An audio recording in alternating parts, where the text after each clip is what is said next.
For a very long time, I've wanted to have the ability to just set up at 1,000 yards at the range, put my gun down, put some ammo in it, and make first round impacts.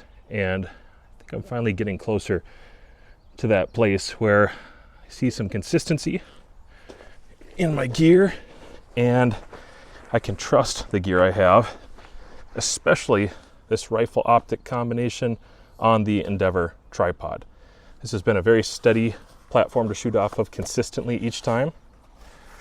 And I think I can just load her up, dial it out. I'll get situated. I'm using a little support bag here under my leg. This is how I've been shooting off tripods now for a little bit. I'm gonna have to level this out a little bit to get closer to my target.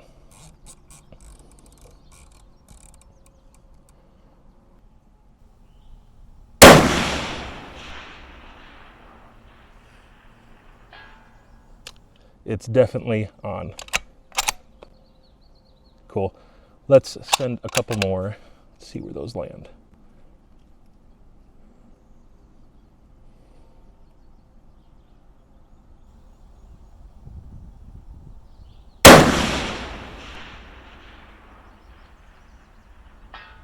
Right there.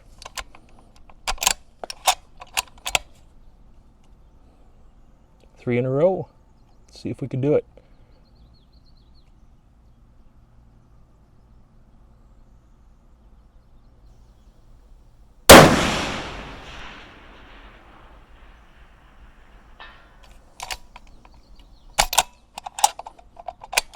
This rifle hammers.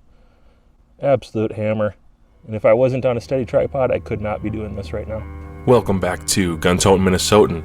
So this is the Savage 110 Elite Precision, obviously, and this is the newest version. You've seen it on my channel before. In fact, you've seen it in 6.5 Creedmoor before, but this is the newest version with a few minor changes, especially to the MDT stock. I would say and argue improvements, a couple changes in the aesthetics. Maybe the bolt itself is a little different than the Gen 1 that I had, but I want to talk a little bit about the product. Now, first of all, if 6.5 Creedmoor doesn't interest you, but you like the feature sets, you like the aesthetic, and you like what you hear in this review, I just want to remind you that it's for sale in 223, 300 PRC, which sounds amazing, 300 Win Mag, 308, 338 Lapua, 6.5 Creedmoor, or 6mm Creedmoor. And so you have a diversity of options there, and Savage has historically done very well to provide many relevant calibers to their rifles, and I really like seeing this lineup right here because I think it's going to cover the gamut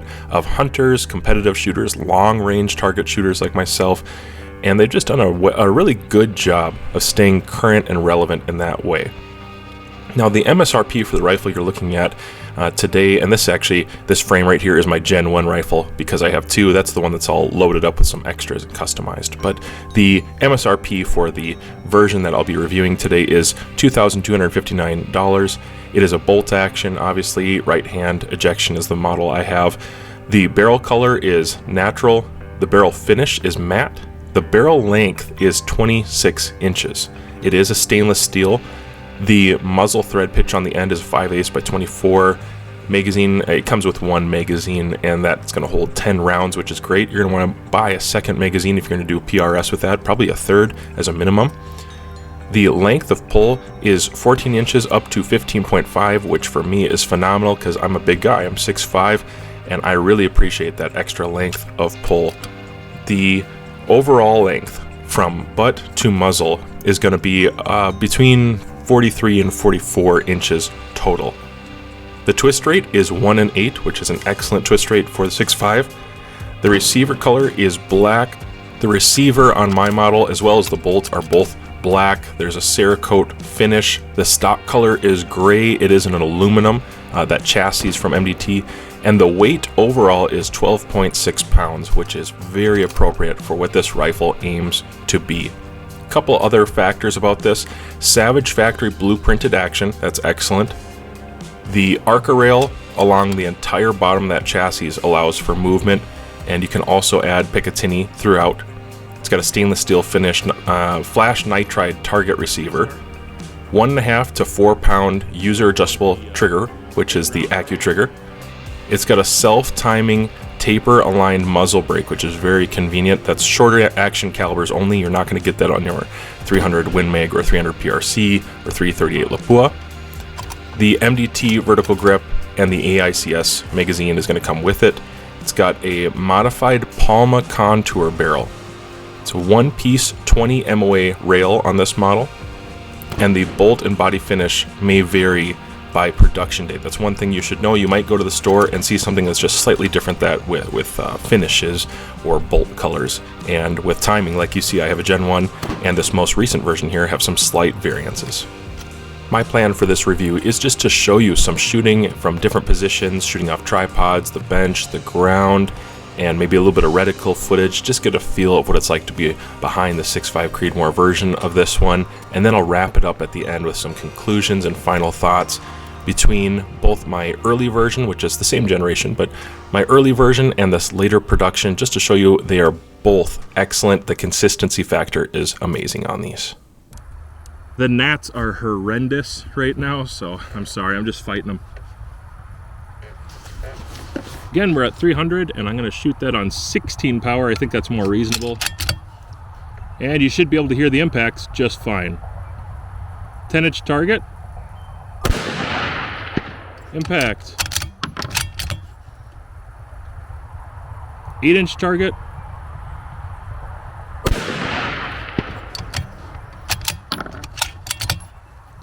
And the 6-inch target.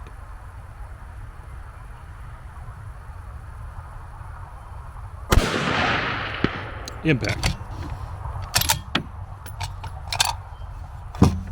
So there's 14 power, a much more practical magnification anyways. Typically I would just use 24 for spotting.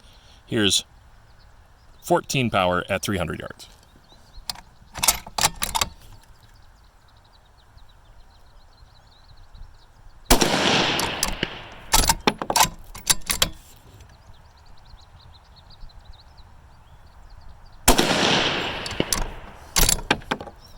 Well, I've been having nothing but trouble today. I already had one go down on me. One gun went down on me. Totally failed. That's frustrating because I brought a lot of stuff out to film today. But I still have my trusty Zerotechs. Those are still doing good. And I'm at 627 yards, right around there, with some really crappy Plinken ammo from Winchester. And I'm going to shoot at some bricks. I've got a silhouette down there, and I have my Savage 110 Elite Precision here. This happens to be the newer, updated version of that. It's topped right now with a Zerotech 6-24. This is from their Vengeance series. Really happy with this optic so far, and I'm going to go ahead and get it set up here, get the parallax dialed in, cure that parallax, which is so important. And I'll take some shots here on probably 12 or 14 power. We'll see what that ammo can do in these wind conditions today.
Well, for a barrel that's not, broken in, I'm seeing some good things. And I've got a northwest kind of cutting wind today, and so it looks like I'm overcompensating for wind, which is fine.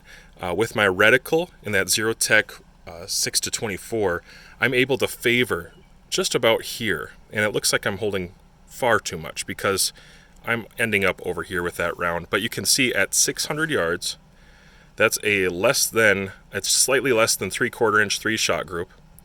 And I tried to send them in the same wind, but it didn't work out that way.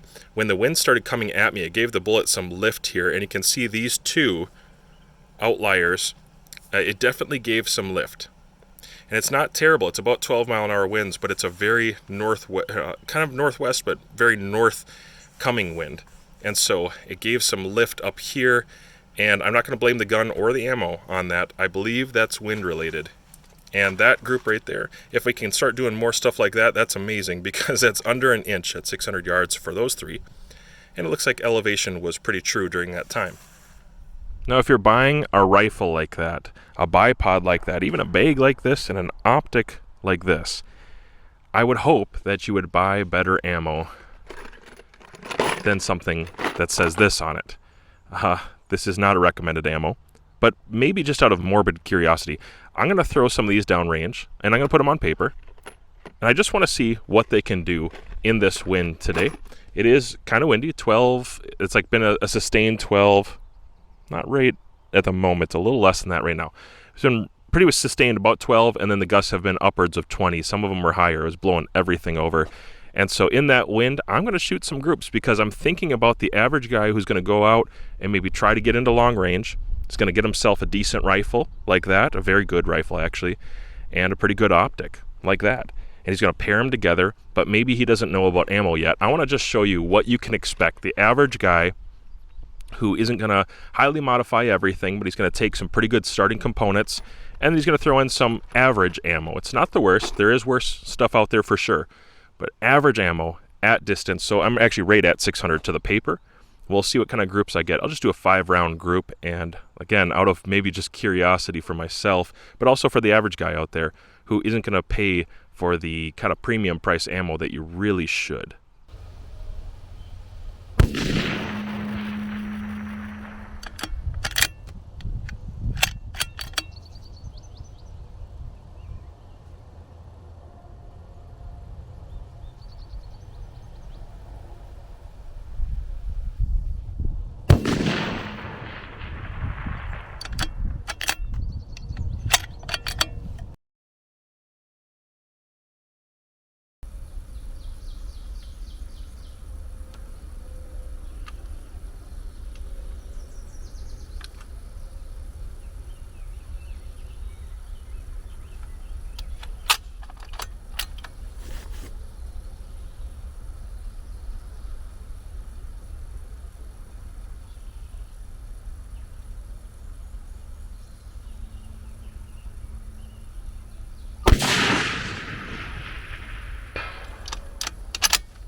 So another fun thing, I recently discovered that this color blue is specifically what mosquitoes, deer flies, and horse flies like the most. They are attracted to this color, scientifically proven. And I live in Minnesota. That's a mistake.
There it is. About 3.7. And we're at sundown with low light. Now that the wind is taming out a little bit, it's not all the way tame, but a little bit more tame, I think we'll be able to get some consistent impacts, probably. And I'm going to be able to test out that low light performance and see what I think. So here I go.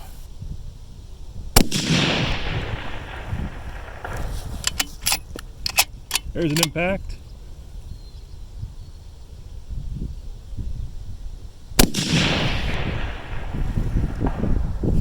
Another impact. That RMG reticle is working out great. Let's go down to one of the bricks. There's one above 14.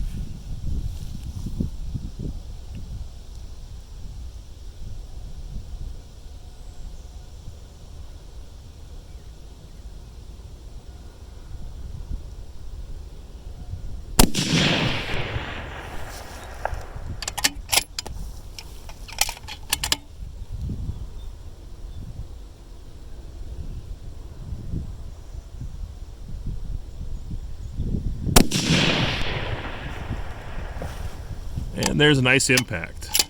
At 630 yards, let's throw 5 on the silhouette. Hopefully I get, 4 out of 5, but maybe 5 out of 5. We'll see what happens here.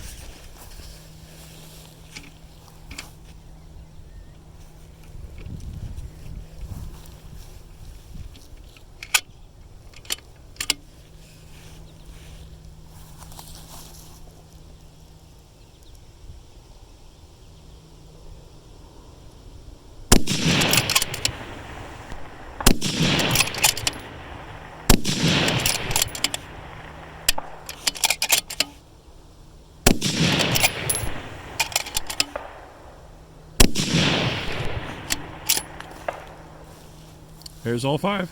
All right, I'm down at the pits. I was just shooting at 1,000 yards, 5-shot group, landed right here. Now I actually did dial a 10th for windage and I was off, or spin drift.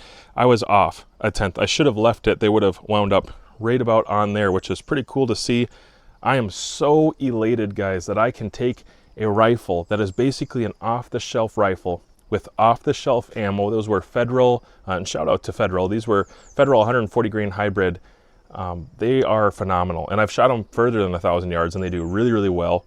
But that is Excalibur. I don't think there are many, or maybe any, other rifles on the market in this price point that can be as comfortable as they are for a big person like me, that can do the PRS thing as well as the bench thing. And shooting off of the bench, that's where I was not prone, I was benched.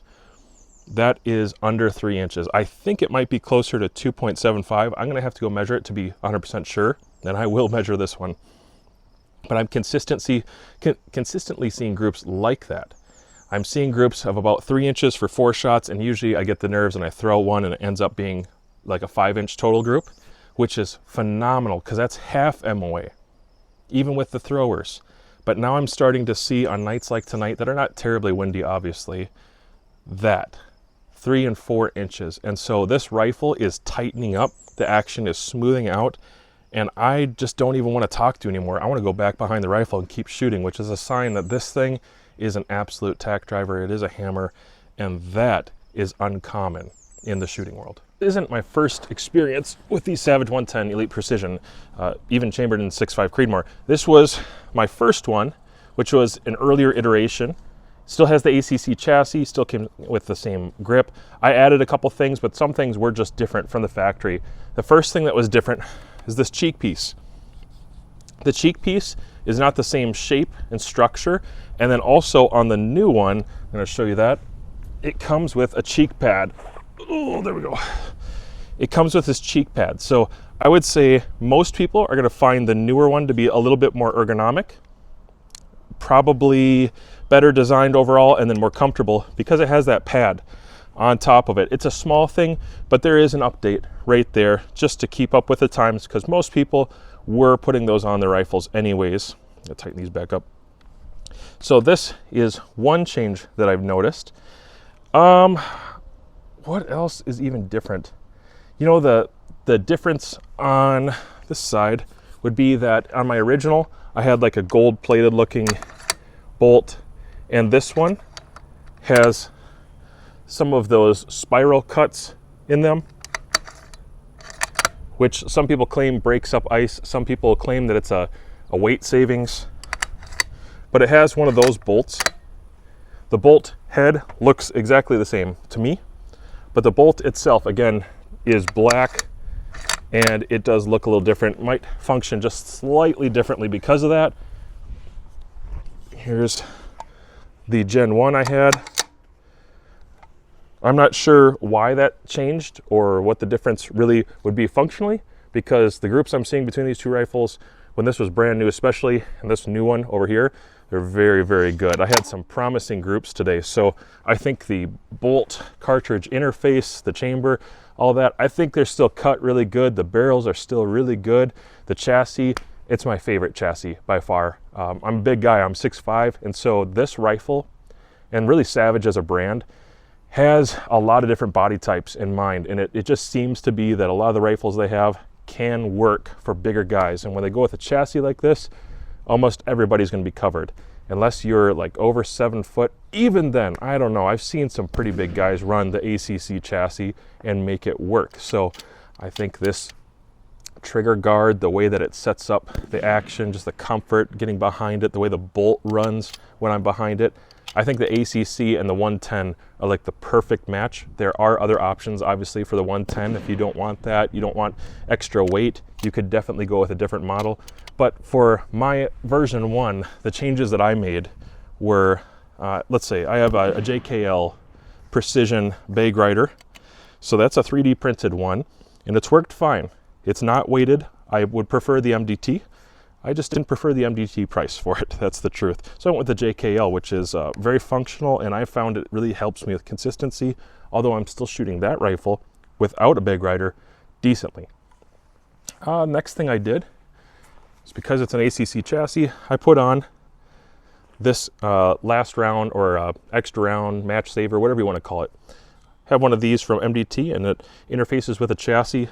Chassis comes with some specific lockup points for that, so that's an advantage right there, being able to throw those in. And then I did add a Mirage shield. I think some people would maybe try to mount, I don't know, night vision or something up here if you were to move it back. That's a little complicated to me for how it would run on this setup. I'm just not worried about that. So instead of worrying about that Mirage shield being too close to optics or running into each other, I use it like a Mirage shield. I just use it to block barrel Mirage and heat, and it does okay. Then on the bottom, you can probably kind of see right here, I have a piece of Picatinny, and I put it on both my rifles behind the bipod. And that's not just for Picatinny bipods, that's actually to keep my ARCA weights from sliding forward into my other components. And so when I go to a match, or if I'm gonna actually need to use the ARCA to go back and forth, I'll take that off, and I may just not shoot with a weight for that particular match. So that's how I have my Gen 1 set up. Not too much different on that guy overall. They're both running the 20 MOA rails, and I think they both shoot lights out. This has smoothed out really, really well, and it's still shooting tight. I'm definitely over 2,000 rounds now of 6.5, and so I'm not sure when this will burn out, but it's not yet, and I'm very happy to see that, especially on these hot days. Well, there you have it, guys. I'm not going to belabor the point. I really like Savage rifles. You've seen a lot of them on my channel over the last few years. I've done the Model 10, the Model 12, 12FE. I've done the 110 Elite Precision, and now I have two character examples here to kind of know what is their consistency like. And I'm so happy to report that the consistency from one of the first models off the line back in the day when they first started releasing this model and this rifle with this chassis, and then this one right here, which is fresh. This was just produced not that long ago. The consistency between the two of these is very similar or the same. I'm seeing about 3/4 MOA at distance, and when I'm a little bit closer, I'm seeing closer to half MOA with match ammo in good conditions and good practice. I have a lot of trigger time on AccuTriggers. I think there's a couple reasons why these rifles and these actions in particular do so well. Number one, the barrels are really good. I think they're excellent barrels. Whatever they're doing, Savage, you should keep doing it, because these things can just shoot lights out. And for the price point, there's not a lot of competition for Savage barrels. They're doing really well. I like the contour, I like the shape, and the ability to change these out if I want to in the future. If I do end up burning out a barrel on this old dog here, I can go ahead and put a new barrel on there and still use my Savage 110 action and the trigger and just the design that I put a lot of time into with this chassis. So I'm really happy about that. The modularity is excellent. And I think they pair up really well with MDT. MDT and Savage, those just go hand in hand with so many models. Or Oryx would be the other MDT brand. I think Oryx is really good for chassis with Savages. But anyways, I think they do barrels really well, and then they have a trigger that most people can hop on and do well. These are designed for PRS or NRL competition shooting, maybe target shooting, not so much backcountry hiking and hunting in that sense. Not that you couldn't, but they're a little heavier and they're a little long. There's some unnecessary components here for hunting. And I think with competition in mind, they've really hit the niche in the market because it performs well. It's got a trigger that can definitely suffice, it gets down to 1.5 pounds. A lot of other competitors, their triggers are, I hate to say the word, but they're trash. They're just not good and they don't go down light enough. So I think these components, pairing them together, good action, good barrel, decent trigger that is upgradable if you need to. There's aftermarket options if you just feel that you must do that. The fact that I can work on these guns and they're relatively simple, I think all of that paired up in the ACC chassis is why I'm such a fan. Maybe that speaks to you a little bit in your situation, your budget and the constraints that you're living in. Not all of us can go out and take the time to put together a barrel and an action and test out different loads, and it's just nice to get a barreled action in the chassis I already want, and I can take some factory ammo off the shelf, go out to 1,000 yards and shoot MOA sized targets with decent conditions. Even in the wind, I'm still having a lot of fun target practice, probably like a 2/3 size IDPA target is a little more practical in the wind for me today, but maybe your skill set's a little better and these rifles will definitely take you there. I would say ultimately I'm my biggest limitation, that and the ammo today. Reading wind, those kind of things, that's more so on me. The rifles perform well, they're repeatable, they're consistent, and I just don't see a lot of downsides to these rifles at all, including the price. I think they're pretty affordable. So I'm not going to belabor the point. I recommend them. You're going to see more of them on my channel, hopefully a 300 PRC version in the future. I would love to review that. I think it would be an excellent addition to my channel because I love 300 PRC, and the Savage 110 version of the PRC has, I think, a 30-inch barrel, something like that, and a lot going for it. So anyways, guys, if you like Savage rifles or this was something interesting to you, but maybe you want something a little more affordable or in a different caliber or a different action, you should watch one of these videos and see what you think.